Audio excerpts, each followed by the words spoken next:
हरे कृष्ण। तो आप सबका स्वागत है आज के भागवत कक्षा में।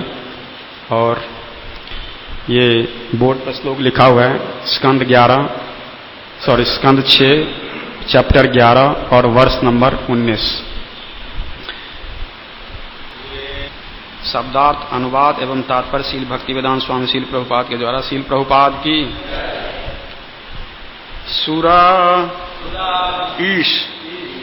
हे देवों के राजा, कस्मात क्यों नहीं हिनोसी छोड़ते हो वज्रम वज्र पूरा स्थिते तुम्हारे समक्ष खड़ा हुआ, बैरिणी तुम्हारा शत्रु, मई मुझ पर, अमोघम ना चूकने वाला, मां मत, संशयिष्ठा संदेह न करो, ना नहीं, गदाइव गदा के समान, वज्रह वज्र, स्यात् हो सकता है, निष्फलः बेकार, कृपण कंजूस व्यक्ति से, अर्था धन के लिए, इब सदृश यांचा याचना। अनुवाद। हे देवों के राजा, तुम अपने समक्ष खड़े अपने शत्रु मुझ पर अपना वज्र क्यों नहीं छोड़ते? यद्यपि गदा द्वारा मुझ पर किया गया तुम्हारा प्रहार निश्चय ही उसी प्रकार निष्फल हो गया था जिस प्रकार कंजूस से धन की याचना निष्फल होती है, किंतु तुम्हारे द्वारा धारण किया गया यह वज्र निष्फल नहीं होगा। तुम्हें इस विषय में तनिक भी संदेह नहीं करना चाहिए। तात्पर्य। जब इंद्र ने अपनी गदा वृत्रासुर पर चलाई थी तो उसने अपने बाएं हाथ से पकड़कर उससे इंद्र के हाथी के सिर पर प्रहार किया था। इस प्रकार इंद्र का वह आक्रमण निष्फल हो गया था। उससे इंद्र का हाथी घायल हो गया था और 14 गज पीछे चला गया। अतः इस बार यद्यपि इंद्र वृत्रासुर पर वज्र छोड़ने जा रहा था, किंतु उसे संदेह था कि कहीं गदा के समान यह वज्र भी बेकार न जाए। किंतु वृत्रासुर ने वैष्णव होने के नाते इंद्र को यह विश्वास दिलाया कि यह वज्र निष्फल नहीं होगा, क्योंकि वृत्रासुर को ज्ञात था कि भगवान विष्णु के आदेश से इसे निर्मित किया गया है। यद्यपि इंद्र को संदेह था, क्योंकि उसे ज्ञात न था कि विष्णु की आज्ञा वृथा नहीं जाती, किंतु वृत्रासुर भगवान विष्णु के उद्देश्य से परिचित था। वृत्रासुर भगवान विष्णु के आदेशानुसार निर्मित इस वज्र द्वारा मारे जाने के लिए उत्सुक था, क्योंकि उसे विश्वास था कि इस प्रकार वह भगवान के धाम वापस जा सकेगा। वह तो केवल अवसर की प्रतीक्षा में था कि कब वज्र छूटे। इसलिए वृत्रासुर ने इंद्र से कहा, यदि तुम मुझे अपना शत्रु समझकर मारना चाहते हो तो इस अवसर का सदुपयोग करो और मुझे मार डालो। तुम्हें विजय मिलेगी और मैं भगवान के धाम चला जाऊंगा। तुम्हारा कार्य हम दोनों के लिए लाभकर होगा, अतः इसे तुरंत पूरा करो। हरे कृष्ण। तो ये जो प्रसंग चल रहा है थोड़ा उन भक्तों के लिए जो कभी कभी भागवतम कक्षा में आते हैं, ये देवताओं में और असुरों में युद्ध हो रहा है। और ये जो वृत्रासुर नाम का ये जो राक्षस है, ये असुर है, वो ये उपदेश जो है इंद्र को दे रहा है। ये वृत्रासुर बोल रहे हैं इंद्र के लिए, और वृत्रासुर असुर हैं और वो साथ में भगवान के भक्त भी हैं। तो ऐसी स्थिति देखने को बहुत कम मिलती है कि भगवान जो विष्णु के भक्त हैं वो इस रूप में किसी के सामने देवताओं के अगेंस्ट खड़े हों, मतलब देवताओं के विरुद्ध जो है वो खड़े हों। परंतु यहां यही स्थिति है।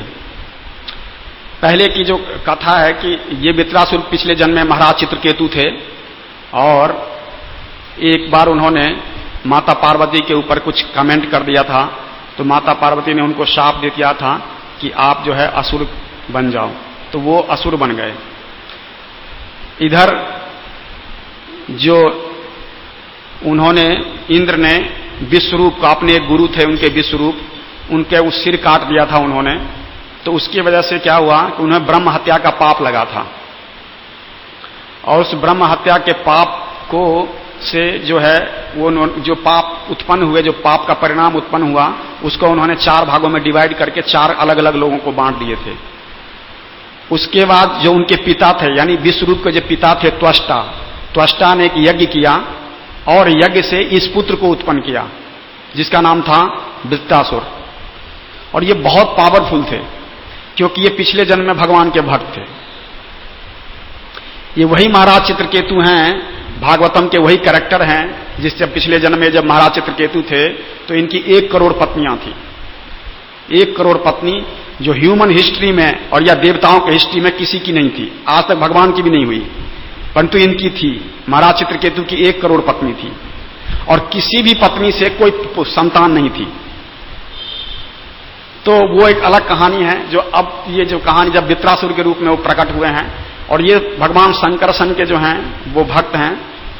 तो अब वृत्रासुर जब देवताओं में और वृत्रासुर के सैनिकों में जब युद्ध हुआ और वृत्रासुर में जब युद्ध हुआ तो बहुत भयानक युद्ध था, और जो भी शस्त्र इंद्र छोड़ते थे वृत्रासुर अपने मुंह में निगल लेते थे उसको। जो भी शस्त्र छोड़ा उन्होंने मुंह में निगल लिया। ये नहीं कि उसको डिफेंड किया, यहां लिया, किसी तरह से नहीं, निगल लिया सब। अब देवता इससे बड़े घबरा गए। और उसके बाद क्या हुआ कि वृत्रासुर ने इंद्र को उपदेश देना शुरू किया। तो इंद्र को जब उपदेश देना शुरू किया तो जो वृत्रासुर के जो सेनापति थे वो भाग गए। वृत्रासुर के जो सेनापति थे और आर्मी थे वो भागे, कहे हम युद्ध लड़ने आए कि उपदेश सुनने आए हैं, कि राक्षसों को उपदेश कैसे अच्छा लगेगा। तो वो इन्हीं के सेनापति यानी वृत्रासुर के सेनापति और सेना सब भाग गई। ये अकेले खड़े हैं अब युद्ध में, और इंद्र सहित पूरी देवता की फौज उनके सामने है। 33 करोड़ देवी देवताओं की फौज, और अकेले वृत्रासुर लड़ रहे हैं सामने, और तब भी जीत नहीं पा रहे हैं इंद्र। तो आप इसलिए देखो कि भगवान के जो भक्त हैं उनमें कितनी ताकत होती है। कोई देवता उनको किसी भी तरह से जो है वो हरा नहीं सकता। आप हिरण्याकश्यप की लीजिए या हिरण्याक्ष की ले लीजिए, रावण, कुंभकर्ण, मेघनाथ या जो ये कंस, इस तरह के जितने भी राक्षस हुए हैं, ये सब जो भगवान के जो भक्त जो राक्षस बने या असुर बने, इनको कोई देवता हरा नहीं पाया कभी। ये हमेशा देवता के ऊपर भारी पड़े हैं, किसी भी युग में आए तो। इवन मधु, कैटव या दूसरे जो राक्षस हुए सारे इसी तरह से थे। स्वयं भगवान को आना पड़ता था उनको मारने के लिए, परंतु इस बार ऐसा नहीं हुआ, भगवान नहीं आए, जबकि ये भगवान के भक्त हैं। अब क्यों नहीं आए भगवान? हिरण्याक्ष को मारने आए, हिरण्याकश्यप को मारने आए, कंस को मारने आए, रावण को मारने आए, मधु कैटव को मारा, तो वृत्रासुर को मारने, जबकि जो देवता हैं वो भगवान के पास गए भी थे कि आप हमें वृत्रासुर से जो है उसके मतलब उससे जो छुटकारा दिलाइए। तो फिर भी भगवान ने जो है वो अवतार नहीं लिया। साधारणतया ऐसे केसों में, मतलब इस तरह के जहां भी प्रसंग आया है भागवतम में या और किसी पुराणों में, वहां पर भगवान अवतार ले लेते हैं और फिर जो है उस राक्षस का नाश कर देते हैं, परंतु यहां नहीं हुआ है। क्यों? नहीं, भक्त निष्काम का मतलब नहीं था यहां पे, क्योंकि भक्त यहां निष्काम और सकाम से मतलब नहीं है। एक्चुअल में क्या है कि वृत्रासुर को अपने पूर्व जन्म की कहानी भी पता है कि पूर्व जन्म में क्या थे और क्यों हुए ऐसे और किस लिए प्रकट हुए हैं। तो उनकी भक्ति गई नहीं है, उनको सारी मेमोरी एज इट इज है। तो भगवान अगर उनके सामने आते तो भगवान से लड़ते नहीं हो। उनका स्वामी उनके सामने आ गया तो कैसे लड़ेगा व्यक्ति? इंद्र के कुंभकर्ण के सामने हिरण्याक्ष और हिरण्यकश्यप भूल गए थे कि मैं पिछले जन्म में क्या, मैं मतलब कैसे था और मैं भगवान के द्वारपाल था, तो वो तो एज शत्रु युद्ध कर रहे थे। परंतु यहां अभी देखिए ये सब भगवान की, आप जो है ये इंद्र को बता रहे हैं कि तुम विश्वास करो, ये भगवान ने बनवाया है। तो भगवान धिक्कार रहे हैं इंद्र को। इनको ज्यादा विश्वास है भगवान पर, इंद्र को कम विश्वास है। अब इनकी बातों से देखो कि वृत्रासुर को भगवान की बातों पर ज्यादा विश्वास है। वो कह रहे हैं कि अपनी गदा जो है, तुम्हारी गदा निष्फल हो गई, परंतु अब तुम्हारा वज्र निष्फल नहीं होगा। श्री श्री राधा राधिका रमन भगवान की, श्री श्री कृष्ण बलराम जी की, श्री श्री गौर निताय जी की। तो एक्चुअली जो वित्रासुर हैं वो ये समझाने का प्रयास कर रहे हैं कि इंद्र को धिक्कार रहे हैं, एक तरह से समझ लीजिए। कोई खुद ही कोई बोलेगा कि तू मार नहीं सकता, बढ़ा पहले तो कहा गदा उठा, गदा से मार, तो गदा उठा ना। इंद्र के गदा कोई साधारण है, इंद्र का हाथी भी साधारण नहीं है, इससे कोई साधारण चीज नहीं है इंद्र के पास, और इंद्र कोई साधारण व्यक्ति भी नहीं है। आप समझ रहे हो, पूरे ब्रह्मांड को चलाने का अधिकार होता है उनको, मतलब सब कुछ। तो और उनके साथ 33 करोड़ देवी देवता जो उनकी सहायता के लिए होते हैं, वो सब उनके साथ में हैं, और फिर भी वित्रासुर उनको धिक्कार रहे हैं, क्योंकि उन्होंने पहले गदा चलाया था तो गदा जो है वो निष्फल हो गया। वित्रासुर ने क्या किया, जैसे गदा चलाया उसी गदा को पकड़ के वापस मारा। हमने हिंदी फिल्म में देखा होगा, उसने वो चलाया और उसने वापस मारा, वो बिल्कुल यही है। उसने इंद्र ने गदा चलाया, उन्होंने वापस पकड़ा उस गदा को और वापस इंद्र के ऐरावत पर मारा, और ऐरावत जो है वो 14 गज पीछे चला गया। और ऐरावत भी साधारण हाथी नहीं है, उच्च श्रवा समस्वानाम। भगवान जब 10वें अध्याय में कहते हैं कि मैं ऐश्वर्यों की गिनती कराते हैं, तब वहां कहते हैं मैं हाथियों में ऐरावत हूं, तो वो हाथी है भगवान का ऐश्वर्य वहां भी है, उस हाथी में भी है। मतलब ऐरावत कोई साधारण हाथी नहीं है। और ये जो ऐरावत हाथी है वो जो समुद्र मंथन हुआ था उस मंथन से उत्पन्न हुआ था ऐरावत हाथी, और वो ऐरावत हाथी जो इंद्र को मिली थी वो ऐरावत हाथी है, और जिसको वित्रासुर ने जो है गदा के प्रहार करके 14 गज पीछे कर दिया। तो अब वो वित्रासुर जो है वो धिक्कार रहे हैं इंद्र को। आप देखिए उसमें वर्ड में कस्मान्ना, क्यों नहीं, हिनोसी चलाते हो, वज्रम, वज्र क्यों नहीं चलाते अब, कि तुम वज्र क्यों नहीं चलाते अब। और आगे कह रहे हैं पुरस्थिते, मैं सामने, पुरस्थिते मतलब सामने हूं, बैरिनी मतलब तुम्हारा शत्रु। और आगे कह रहे हैं मां संशयिष्ठा, संशय मत करो इस वज्र के ऊपर। गदे में वज्रा, गदा की तरह, कि गदा को मैंने निष्फल कर दिया, तो ये मत समझो कि मैं वज्र को भी निष्फल कर दूंगा। तुम इस अपने जो तुम्हारे पास वज्र है इस पर संशय मत करो। क्यों कह रहे ना करो, क्योंकि वित्रासुर जानते हैं कि भगवान के निर्देशन में बना है ये वज्र। क्योंकि भगवान विष्णु ने आदेश दिया था देवताओं को कि आप दधीचि ऋषि के पास जाइए और वो अपनी हड्डी आपको देंगे, तो उससे जो है वो वज्र बनेगा। और दधीचि की से तपस्या से इसका एक प्रभाव इतना था कि दधीचि की जो सुरक्षा है वो नारायण कवच स्वयं कर रहे थे। तो इसलिए कह रहे हैं भगवान, उसमें वृत्रासुर कह रहे हैं कि दधीचि की तपस्याओं की ताकत भी इस वज्र में है, और भगवान की शक्ति भी इसमें है। दधीचि ऋषि की ताकत, नारायण कवच की सुरक्षा, और भगवान के स्वयं का जो है वाणी कि इस वज्र से मारा जाएगा वित्रासुर। तो कह रहे हैं कि इस पर संशय मत करो, तुम वज्र मारोगे तो मैं मर जाऊंगा। इंद्र को कह रहे हैं कि तुम वज्र मारोगे तो मैं मर जाऊंगा, ये मत समझो कि गदा की तरह ये निष्फल हो जाएगा। मतलब आप समझते हो बेइज्जती कर दिया पूरे इंद्र की वित्रासुर ने, कि उठाओ वज्र मारो मुझे। अब इंद्र को लेकिन संशय हो रहा है। इंद्र को क्यों संशय हो रहा है कि पता नहीं ये गदा की तरह कहीं ये भी निष्फल ना हो जाए, क्योंकि अगर वो शुद्ध भक्त नहीं है, इंद्र शुद्ध भक्त की स्थिति में नहीं है, इसलिए उनकी इस बात पर डाउट है। और वित्रासुर शुद्ध भक्त है, असुर, देख लीजिए वित्रासुर शुद्ध भक्त है, इसलिए उसको पूरा विश्वास है कि भगवान विष्णु ने जो कहा है कि मैं इस वज्र से मारा जाऊंगा तो मैं मारा जाऊंगा। तो इंद्र क्यों कह रहे हैं कि संशय मत करो इस पर, इस वज्र पर संशय मत करो, क्योंकि ये भगवान विष्णु के आदेश से बना है, इसलिए जब तुम ये चलाओगे तो मैं मर जाऊंगा। तो मतलब आप इंद्र को एक ललकार के करें कि ये चलाओ और आप ये मैं मारा जाऊंगा अभी, क्योंकि वो भी मरने के लिए उत्सुक हैं। वो भी चाहते हैं कि मुझे भी जो है इस योनि से छुटकारा मिले और मैं भी भगवान के धाम जाऊं, क्योंकि मैं भी जो है नारद जी के जो है चरणों की धूली प्राप्त करूंगा। वो कह रहे हैं आगे कि मुझे भी मौका मिलेगा कि मैं नारद जी जैसे भक्तों की चरणों की धूली प्राप्त करूंगा, तो इसलिए उनको जल्दी हो रही है। तो इंद्र को उकसा रहे हैं कि चलाओ वज्र अपना। तो अब जो ये स्थिति है, तो वित्रासुर आप देख लीजिए जिसमें सकाम और निष्काम भक्त, सकाम भक्त की जो सकाम भक्त के अंदर जो है भगवान पर विश्वास होता भी है और कई बार डाउट्स भी होते हैं। ये सकाम भक्त का लक्षण है, उसको डाउट भी होता है, भगवान ठीक कह रहे हैं कि मतलब जो भी ये ठीक कहा गया शास्त्र में कि नहीं कहा गया, करता भी है, परंतु उसके अंदर ये समस्याएं रहती है क्योंकि वो अपनी पोजीशन जो है सकाम भक्त जिस स्थिति में होता है उस स्थिति को बनाए रखना चाहता है, वो आगे का प्रयास नहीं करता। सकाम भक्त का मतलब होता है जिसके अंदर कामनाएं होती हैं, इच्छा होती है। अब फेथ की बात है सिर्फ। आप देखिए किसी सन्यासी में एक अच्छे प्रैक्टिशनर मध्यम अधिकारी में या एक न्योफाइट भक्त में अंतर क्या होता है? क्या अंतर होता है? एक सन्यासी भी 16 माला का जप कर रहा है, एक दूसरा वाला व्यक्ति भी 16 माला का जप कर रहा है, एक न्योफाइट भी 16 माला का जप कर रहा है, तो फिर अंतर क्या है? तीनों नियम का पालन कर रहे हैं, सिर्फ फेथ का और विश्वास का। केवल यही अंतर जो है, उस सन्यासी का विश्वास, हमारा विश्वास और एक न्योफाइट का विश्वास में बहुत अंतर है।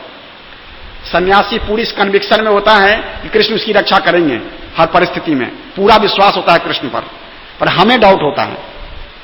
ये थोड़ी मालूम भगवान को कि मेरे घर में ऐसा चल रहा है। इसका मतलब कि कृष्ण अंधे हैं, मतलब कुछ जगह तो देख लेते हैं, बाकी जगह नहीं देख पाते।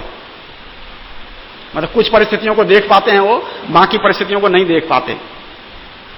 तो ये बड़ा भयानक है। मतलब सकाम भक्तों के साथ ये जो चीजें हैं, और जो ज्यादातर देवता हैं वो सकाम भक्त होते हैं भगवान के। आप कहोगे भगवान ने अब सकाम भक्तों को क्यों लगाया? वो शुद्ध भक्तों को भी लगा सकते थे।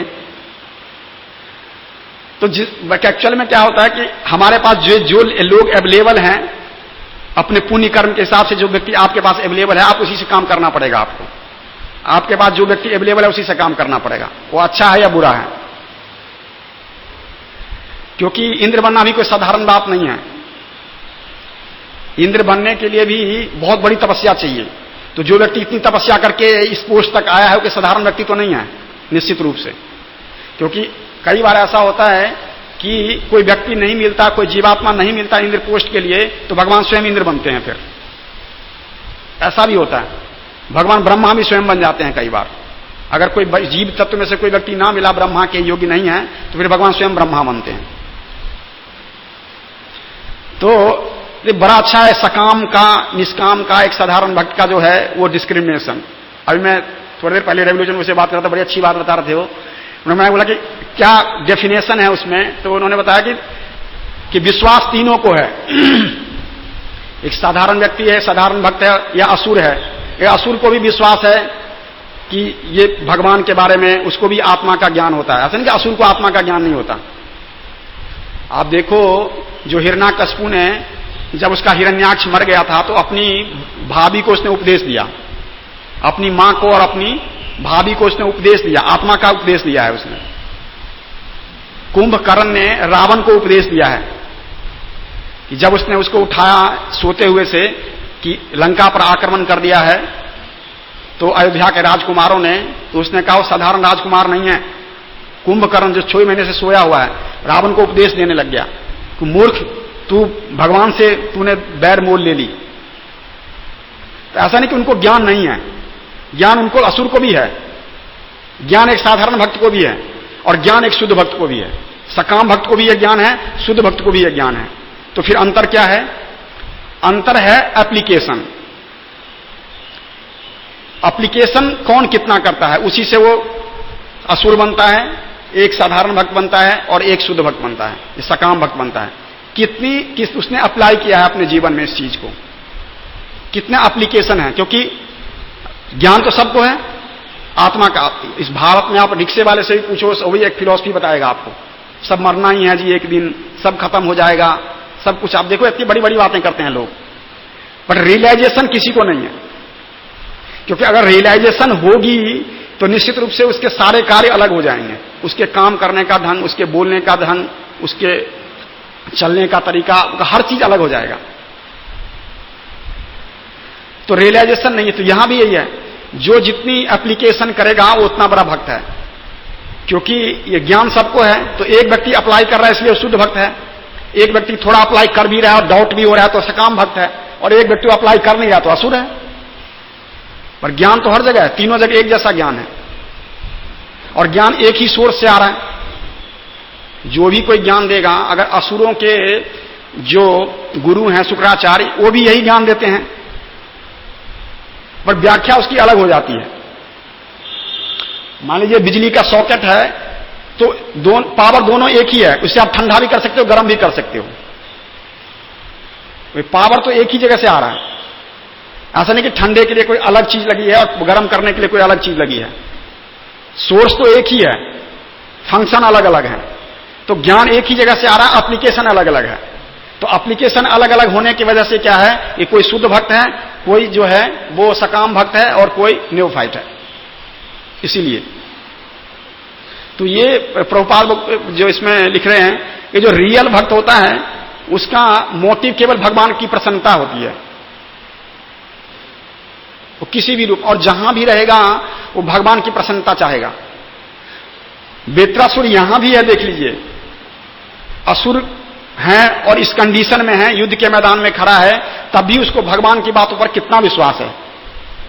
असुर योनि में है वो, फिर भी भगवान की बातों पर पूरा विश्वास है। और इंद्र को, वो इंद्र देवताओं के राजा हैं, भगवान के निर्देशन में युद्ध कर रहे हैं, तब भी डाउट है।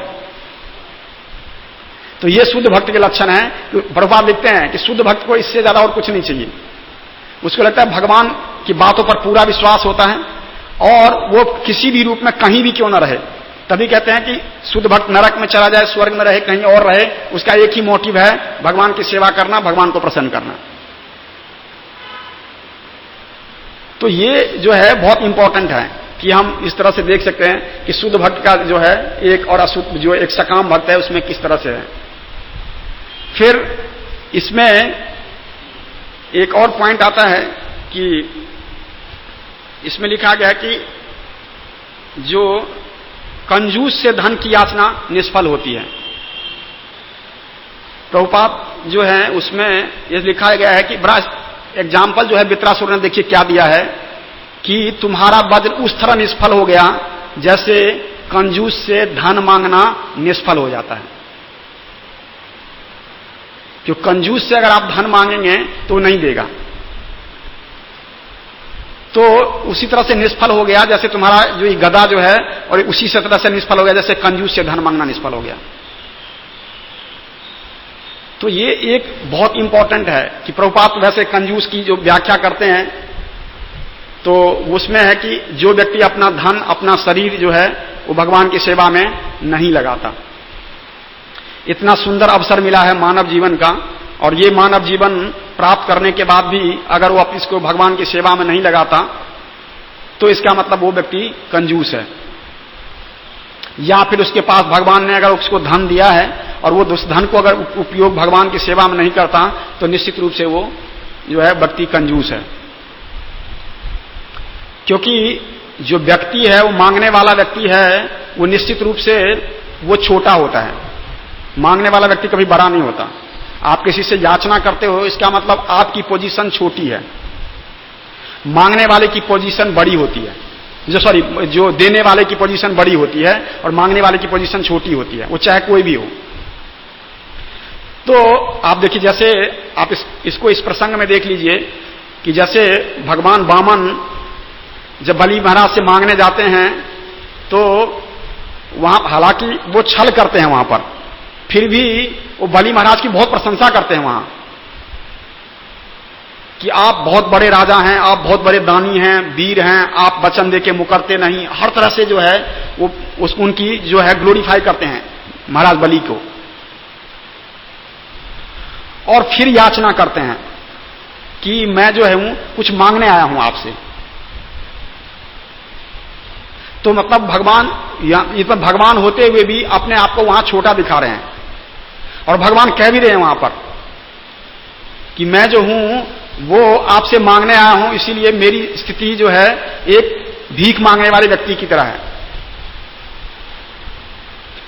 और आप यही स्थिति देखो, भगवान जब कृष्ण बलराम जब ग्वाल बालों को भेजते हैं ब्राह्मणों के घर में मांगने के लिए, और ब्राह्मण जो याज्ञिक ब्राह्मण है उन्हें देते नहीं हैं, और वापस आ जाते हैं तो वो जो ग्वाल वाले हैं बड़े मायूस होते हैं कि कृष्ण बलराम के नाम पर मांगने गया और वहां तब भी नहीं मिले। तो भगवान वहां बहुत अच्छी फिलॉसफी बता रहे हैं ग्वाल वालों को कि जब मांगने जाओ तो ये सोच के मत जाओ कि जो जिससे हम मांगेंगे वो जरूर दे देगा हमें। तो भगवान कह रहे हैं कि मांगने वाला जो है उसको, एक भिखारी को हमेशा ये सोच के नहीं जाना चाहिए हर जगह कि मुझे जरूर भीख मिलेगा यहां से। उसका काम है भिक्षा करना, उसका काम है मांगना। एक्सपेक्टेशन नहीं कि मेरी आशा है कि मैं मांगूंगा और मुझे मिल जाएगा। तो भगवान वहां जो है वो याचना करने वालों की जो है बड़ी अच्छी फिलॉसफी बताते हैं वहां पर ग्वाल वालों से, और फिर दोबारा याचना करने के लिए भेजते हैं। कहां पर? ब्राह्मण की पत्नियों के पास, कि अब आप दोबारा जाओ और ब्राह्मण की पत्नियों से याचना करो। तो ब्राह्मण की पत्नियां जो हैं वो फिर वो उस याचना को स्वीकार करती हैं। जहां भी जिसमें आप देखिए, जैसे भगवान जब पांडवों का जो है वो संदेश लेकर जाते हैं कौरवों के पास, तो भगवान बड़ी सारी प्रपोजल रखते हैं वहां पर कि इस तरह नहीं, इस तरह कर लीजिए, इस तरह कर लीजिए, समझौता हो जाएगा, युद्ध नहीं होगा, पांडव भी नहीं चाहते युद्ध करना। तो इस तरह से भगवान हर तरह का प्रपोजल रखते हैं और वो जो दुर्योधन है वो मना कर देता है। तो भगवान बाद में मांगने पर उतर आते हैं, याचना करने लगते हैं कि चलो छोड़ो इस सारी प्रपोजल को, आप 5 गांव दे दो। मांगते हैं फिर 5 गांव दे दो आप। और भगवान कहते हैं आप केवल 5 गांव दे दीजिए। मांगते हैं भगवान, लिटरली मांगते हैं कि आप केवल 5 गांव दे दीजिए हमें, मैं पांडवों की तरफ से कहता हूं कि वो 5 गांव लेकर के वो जो है वो संतुष्ट हो जाएंगे। परंतु दुर्योधन उसको भी नहीं मानता। तो जो कंजूस व्यक्ति है, कंजूस व्यक्ति का मतलब जो व्यक्ति लिबरल नहीं है, उदार नहीं है, तो वो व्यक्ति जो है वो निश्चित रूप से इस मांग को भी अस्वीकार कर देता है। एक छोटी से छोटी मांग को भी अस्वीकार कर सकता है।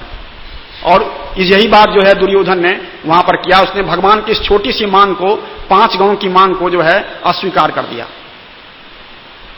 नहीं चाहिए।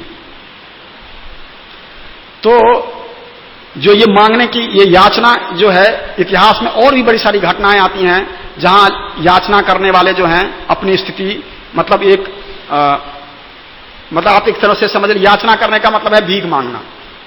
बट लिटरली भीख मांगना का मतलब ये होता है कि आप किसी से कुछ पैसे और कुछ चीजें मांगते हैं। याचना करने में क्या मतलब होता है, कोई स्पेसिफिक चीज की डिमांड होती है। याचना शब्द थोड़ा जो है इससे ऊपर है, क्योंकि याचना शब्द में आप किसी स्पेसिफिक चीज की मांग करते हैं कि मुझे ये चीजें आप दे दो।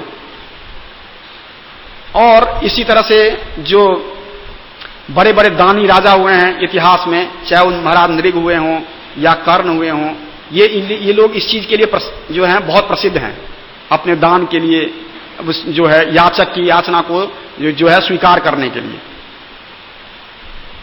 और इस तरह से आप एक बार का एक प्रसंग आता है कि महाराज युधिष्ठिर, एक बार महाराज युधिष्ठिर और उनके 5 भाई और भगवान कृष्ण सभा में बैठे हुए थे। तो बड़े हल्के फुल्के ढंग से बातें हो रही थी। तो ये प्रसंग जो है वो महाभारत में आता है। तो भगवान कह रहे हैं कि जो कर्ण है वो बहुत बड़ा दानी है, भगवान उसकी प्रशंसा करते हैं। तो महाराज युधिष्ठिर कहते हैं कि क्या प्रभु हम लोग नहीं देते इस तरह से दान, जैसे आप कर्ण कितनी प्रशंसा कर रहे हैं। तो कर्ण कहते हैं कि हाँ आप भी देते हो, आप भी दानी हो, परंतु कर्ण जैसे तो कोई नहीं है। भगवान कहते हैं परंतु कर्ण जैसा तो कोई भी नहीं है। तो युधिष्ठिर महाराज को ये बात थोड़ी सी अटपटी सी लगती है उनको। तो कहते हैं, भगवान कह रहे हैं कि समय आने पर मैं आपको इसको बताऊंगा। और एक बार इस तरह से एक समय आता भी है। एक ब्राह्मण जो है वो बरसात के महीने में महाराज युधिष्ठिर की राजसभा में आता है कि मुझे कुछ चंदन की लकड़ियां चाहिए यज्ञ करने के लिए। तो महाराज युधिष्ठिर जो है जितनी भी उनके पास लकड़ियां होती हैं चंदन की वो दे देते हैं। तो ब्राह्मण जो है वो कहता है कि मेरा जो काम है इससे पूरा नहीं होगा, मुझे और चाहिए। तो हाथ जोड़ के युधिष्ठिर महाराज कहते हैं परंतु ब्राह्मण देवता मेरे पास इतना ही है, और अभी बरसात का समय है कि मैं आपके लिए कुछ अरेंज भी कर दूं, तो ये संभव नहीं है। तो जो है वो फिर कहता कि ठीक है, फिर मैं जो है कर्ण के पास जाता हूं, और वो जो ब्राह्मण है वो कर्ण के पास चला जाता है। तो भगवान युधिष्ठिर को लेकर कर्ण के पास जाते हैं, मतलब दूर से जा रहे होते हैं कि चलो हम भी देखेंगे इस याचक जो याचना करेगा, इसको हम भी इस प्रसंग को देखेंगे। तो भगवान के साथ जो है ये लोग भी वहां जाते हैं, तो वो सेम प्रार्थना जो है कर्ण से करता है। तो कर्ण ने भी वही किया जो महाराज युधिष्ठिर ने किया था। उनके पास जितनी लकड़ियां थी वो चंदन की उन्होंने उनको दे दी। तो वो ब्राह्मण ने फिर कहा कि महाराज वर्तमान इससे मेरा पूरा होगा नहीं। उसने कहा ठीक है बैठिए आप। उसने अपने जो है सेवकों को बुलाया और आदेश दिया कि सारे महल के जो दरवाजे हैं और खिड़कियां हैं इसको तोड़ दिए जाएं। तो सारे महल के दरवाजे और खिड़कियां जो हैं वो चंदन की लकड़ी के बने थे, और बरसात का समय था, बाहर से अरेंज हो नहीं सकता था, तो सारी सूखी लकड़ियां मिलेंगी। तो सारे जो महल के दरवाजे और खिड़कियां जो है उन्होंने तुड़वा दी, और वो सारी लकड़ी लाके जो है उनको सामने रख दिया। तो ब्राह्मण संतुष्ट हो गए कि अब मेरा काम हो जाएगा। तो भगवान ने कहा युधिष्ठिर से कि महाराज ये चंदन के दरवाजे और लकड़ियां आपके महल में भी था। आप समझ गए कि कर्ण जो है कितना दानी, इतना बड़ा दानी क्यों है, क्योंकि ये आपके महल में भी था और आपके देने में ये दिमाग में नहीं आया कि मैं ये भी दे सकता हूं, परंतु जब उसको देने की इच्छा है तो वो उसने दे दी। इसी तरह से आप देखिए कवच और कुंडल लेकर कर्ण पैदा हुए थे। जब कवच और कुंडल मांगने आए इंद्र ब्राह्मण का रूप धर के, तो ऐसा नहीं कि सूर्य ने आकर के बता दिया था कर्ण को कि ब्राह्मण का रूप बना करके जो है वो इंद्र तुमसे छलने आएंगे, परंतु कर्ण की यह प्रतिज्ञा थी कि जब वो पूजा करने के बाद जब वो खड़ा होगा और उसके बाद जो भी याचक आएगा और वो जो भी मांगेगा मैं उसको दूंगा, जो भी याचक जो भी मांगेगा मैं दूंगा। और वो हुआ क्या कि जैसे वो प्रकट हुए, मतलब वो इंद्रदेव जब वहां प्रकट हुए तो उन्होंने कहा कि वो समझ गए कि ये ब्राह्मण, क्योंकि चौड़े कंधे इस तरह की चीजें वो कोई साधारण व्यक्ति के नहीं हो सकते, ब्राह्मण का नहीं हो सकता। तो फिर भी उन्होंने पूछा क्या चाहिए ब्राह्मण देवता। तो उन्होंने कहा क्या मैं जो मांगूंगा आप दोगे। कहा निश्चित रूप से, आपको संदेह नहीं होना चाहिए। तो कहा आप अपना कवच और कुंडल दे दीजिए। तो उन्होंने कवच और कुंडल जो निकाल के फाड़ के दे दिया, और उन्होंने कहा मैं इंद्रदेव मैं आपको पहचानता हूं, ऐसा नहीं कि मुझे पहचान नहीं है कि आप इंद्र हैं, अब ब्राह्मण के रूप में आए हैं, परंतु चूंकि आप ऐसे समय में आए थे और जो आप मांगा मुझे देना था कि मैं किसी याचक को जो है वापस नहीं कर सकता। और इस तरह से उन्होंने कवच कुंडल जो उनकी सुरक्षा थी उन्होंने दे दिया। पर इंद्र को इतनी शर्म आई कि उन्होंने फिर उनको एक अमोघ अस्त्र दिया। उनको लगा कि मैं इसका कवच कुंडल जो है ले रहा हूं, तो इसको एक अस्त्र दे दिया कि ये अस्त्र जो है केवल एक बार चला सकते हो आप, और जिस पर भी चलाओगे वो व्यक्ति मारा जाएगा, कोई नहीं बचा सकता उसको। जो उन्होंने बाद में घटोत्कच के ऊपर चलाया था। तो इस तरह से जो है ये जो घटना आती है इसमें कि आप कर्ण को देखो, वो भी इस तरह से इसमें कहा गया है। महाभारत में एक और प्रसंग आता है कि जो प्रतिभाहीन की विद्या, कायर का बल और कंजूस का धन, ये तीनों पृथ्वी पर व्यर्थ हैं। वो व्यक्ति जिसमें प्रतिभा नहीं है, उसके पास विद्या है पर प्रतिभा नहीं है, तो उसकी विद्या बेकार है। और कायर के पास अगर बहुत ज्यादा बल भी है तो उस बल का होना या ना होना बराबर है। और इसी तरह से कंजूस का धन, अगर कंजूस के पास धन भी है तो उसका होना या ना होना बराबर है, कि कंजूस का धन जो है किसी चीज के लिए उपयोग नहीं हो सकता। एक और प्रसंग में जो है उसमें लोमस ऋषि महाराज युधिष्ठिर को बता रहे हैं कि नागा नाम मतलब नाग का फन के ऊपर जो मणि होती है वो केसर जो है था सींग का, यानी शेर का केसर, पता नहीं केसर क्या होता है, बट उसमें लिखा हुआ है सींग का केसर, जिसके सिर पर होता है शायद। और किसी कृपण का धन, ये तीनों चीजें उसके जीते जी कोई नहीं ले सकता उनसे। मतलब न कंजूस का धन कोई ले सकता है, न नाग की मणि को कोई उसके जीते जी निकाल सकता है, और न जो शेर का वो केसर जो है वो कोई व्यक्ति छीन सकता है उससे। ये तभी प्राप्त हो सकते हैं जब ये तीनों मर जाएं। कि आप उनकी मणियां प्राप्त कर लोगे, कंजूस का धन प्राप्त कर लोगे, और जो है उसका केसर प्राप्त कर लोगे। तो ये जो इसमें बता रहे हैं कि जो इसमें एग्जाम्पल दिया है वित्रासुर ने कि इंद्र का जो गदा था वो ऐसे व्यर्थ हो गया जैसे कंजूस का धन व्यर्थ। व्यर्थ इसलिए कि कंजूस का जो धन है वो उसके स्वयं के लिए भी उपयोग में नहीं आता,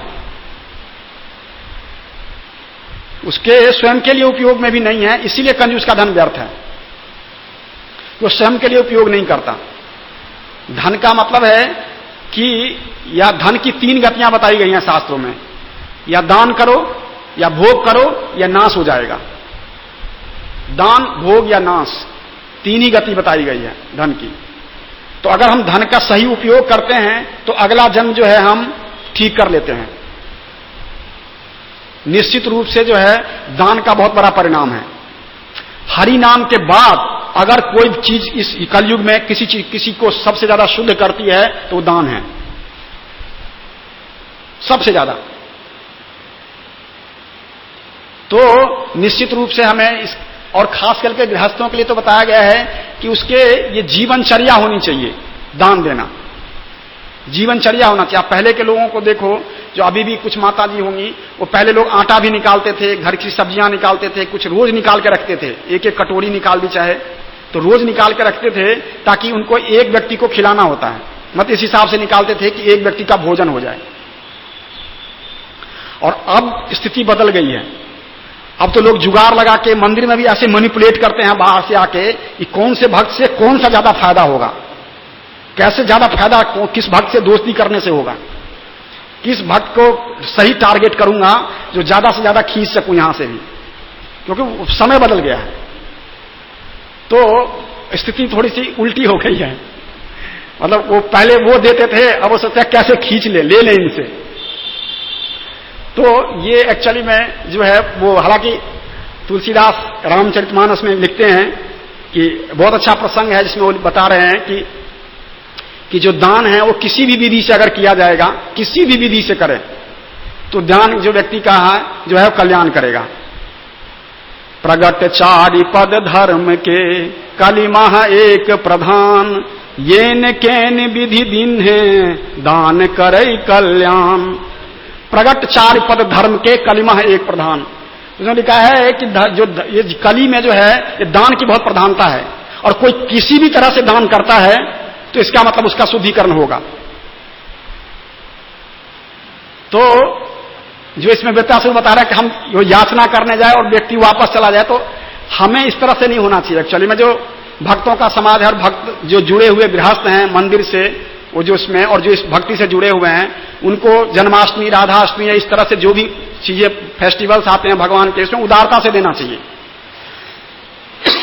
मैंने ऐसे भक्तों को भी देखा है जो कर्ज लेकर के दान देते हैं। आपने ऐसे नहीं देखा, मैंने देखे हैं ऐसे भक्त जो उधार लेकर के दान करते हैं। तो अगर हमारे पास है तो नहीं देते, क्योंकि क्या है कि हम बड़ी बड़ी व्याख्या करते हैं, बड़े बड़े लेक्चर देते हैं, बड़ी बड़ी चीजें करते हैं, जब एप्लीकेशन का टाइम आता है तो वो करते नहीं है। भक्त तो बड़े बड़े दिखते हैं, सो कॉल हम अच्छे भक्त हैं, बाहर से अच्छा दिखता है, शिखा रखी है, बढ़िया तिलक है, बढ़िया धोती कुर्ता है, समस्या क्या है? सब और लोग भक्त समझते नहीं है, गले में फूलों की माला भी डालते हैं, तालियां भी बजती है, पर जी बहुत अच्छा लेक्चर भी देते हैं, पर जब एप्लीकेशन का टाइम आता है तो वही भक्त की टाइम फीस हो जाती है। वो शुद्ध भक्त जो अपने आप को बड़ा भक्त दिखाने की कोशिश कर रहा होता है, उसके आप काम जाके देखो, उसके घर में देखो, उसके व्यक्ति से पूछो, उसके साथ में रह के देखो उसकी क्या स्थिति होती है। उसको लगता है मेरे लिए सारे नियम छूट हो गया है, मैं धर्म का ठेकेदार हूं, तो मेरे लिए कोई धर्म नहीं है, बाकी सबके लिए है, बाकी लोगों के लिए सब धर्म है, मेरे लिए धर्म नहीं है। मेरे लिए तो खाली दूसरों को पर उपदेश कुशल बहुत तेरे। तुलसीदास लिखते हैं कि दूसरों को उपदेश देने में बहुत कुशल होते हैं लोग, बढ़िया बढ़िया प्रवचन करेंगे, बढ़िया बातें बताएंगे, हर तरह से समझाएंगे। प्रभु जी करना चाहिए प्रभु जी, पर आप कितना करते हो प्रभु जी? नहीं तो मेरा तो जीवन ही भगवान के लिए है, वो जीवन ही भगवान के लिए है, पर धन भगवान के लिए नहीं है, जीवन भगवान के लिए है। तो अब बड़ी समस्या है एक्चुअली में। आप देखो ना, मैं किसी का वो नहीं करता, और एक डिवोटी के घर गया था मैं, 1-2 बार ऐसे मौका मिला। उनका मेंटल कंडीशन सोच सकते हो उस व्यक्ति का, बहुत बड़ी कोठी है उनकी, उनके घर में गए तो मैंने मतलब अंदर ले गए। प्रभु जी मैंने कहा आपका मंदिर कहां है? बस थोड़े से शर्मा गए। मैंने कहा प्रभु जी क्या हुआ? मंदिर नहीं, पहले आप इधर का देख लो पहले। मैंने कहा इधर का दिखा दो पहले। भाई ये उसका कमरा, ये उसका कमरा, 3-4 कमरे दिखाए, ये हम रहते हैं, ये माता जी है, ये बच्चे रहते हैं और उसमें रहते हैं। मैंने कहा वो भगवान कहां है? तो बड़ा अलमारी खोली अपनी। अलमारी क्यों खोल रहा है? और अलमारी में इतनी बड़ी जगह बना रखी थी, तो भगवान यहां है। मतलब मैंने कहा कि क्या भगवान के लिए कोई जगह नहीं थी आपके घर में? नहीं प्रभु जी दिक्कत होती है, कमरे कमी है ना, चाहिए 3-4 कमरे हैं, बस उसमें क्या होगा, भगवान यही बिठा दिए। भगवान वहां बिठा दिए अलमारी के अंदर। किसी के घर में जाओ तो सीढ़ी के नीचे डाल देते हैं भगवान को। घर में कोई जगह नहीं मिली, ये बहू का घर, ये बच्चों का घर, ये उलाना का, और भगवान का घर वो सीढ़ी के नीचे बना रखा है। बहुत अच्छा बनाया, बहुत अच्छा लगा रखा है। तो सीढ़ी के नीचे भगवान को बिठा देते हैं।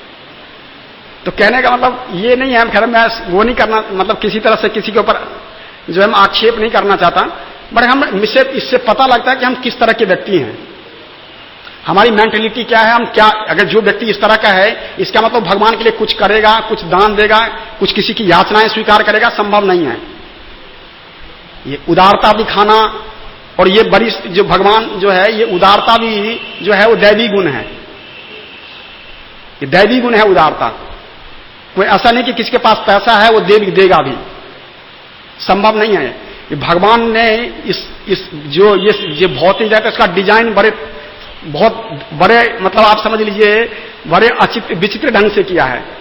जिसका जो उदार है उसके पास धन नहीं है, और जिसके पास धन है वो उदार नहीं है। ज्यादातर केसों में ऐसा होता है, मैं ये नहीं कह रहा 100% ऐसी तरह से है, पर मोस्टली केसेज में ऐसे देखे गए हैं। या तो व्यक्ति के पास धन है तो उदार नहीं है, वो देना नहीं चाहता। जिसके पास जो उदार है उसके पास बेचारे के पास धन नहीं है। तो इसमें कहने का मतलब है कि अगर हम अपनी धन को, अपनी चीजों को और अपनी इसको अगर हम भगवान की सेवा के लिए नहीं लगाते तो निश्चित रूप से जो है हमारा ये व्यर्थ हो जाएगा। फिर शास्त्रों में है कि यांचा मोघा बर मधिगुणे नाध में लब्ध कामा। किसी भी जब याचना करनी हो तो किसी बड़े व्यक्ति से करने चाहिए, किसी घटिया व्यक्ति से, किसी सामान्य व्यक्ति से कोई याचना नहीं करनी चाहिए। अगर उसने पूरा कर भी दिया आपकी याचना पूरी कर भी दी तो 25 जगह बोलेगा पहले वो कि मैंने उसको ये दिया था। आपको पता है मैंने दिया उसको,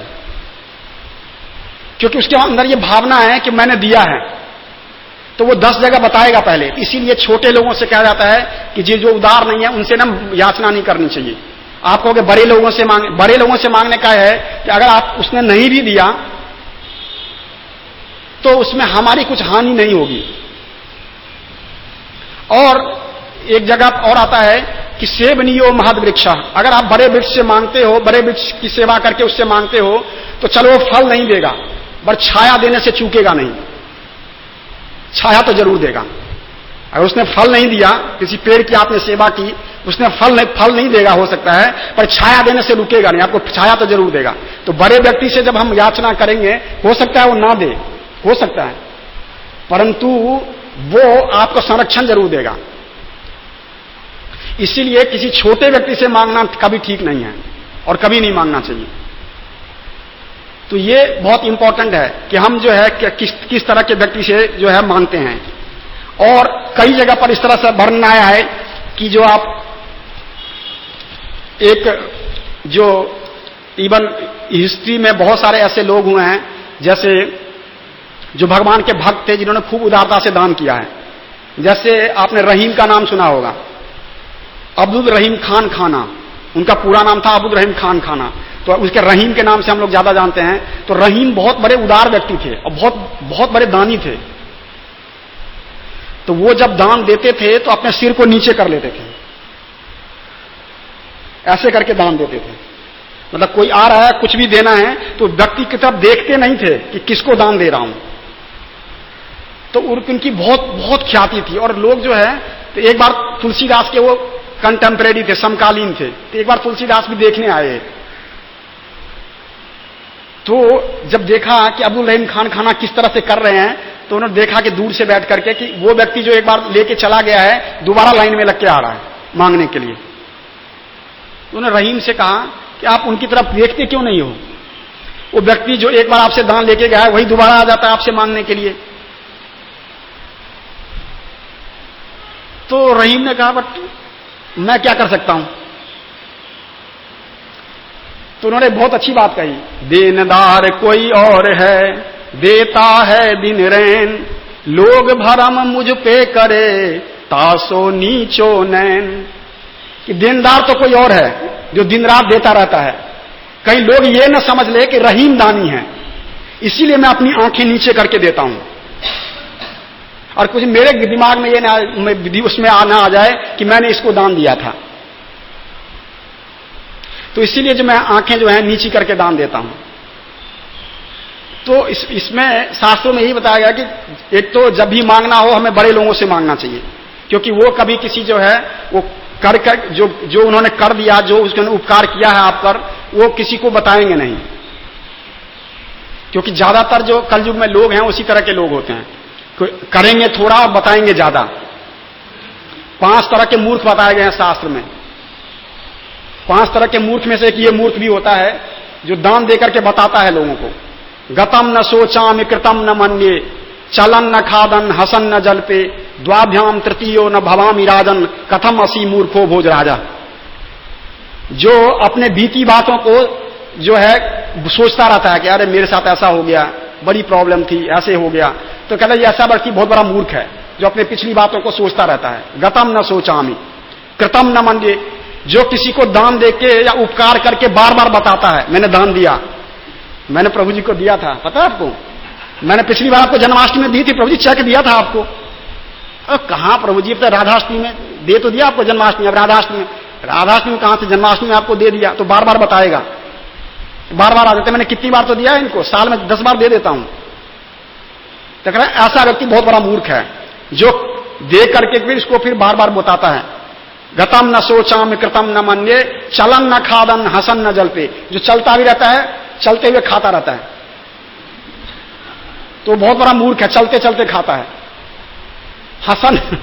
हसन न जलपे, मतलब हंसता भी है और पानी भी पी रहा है साथ में।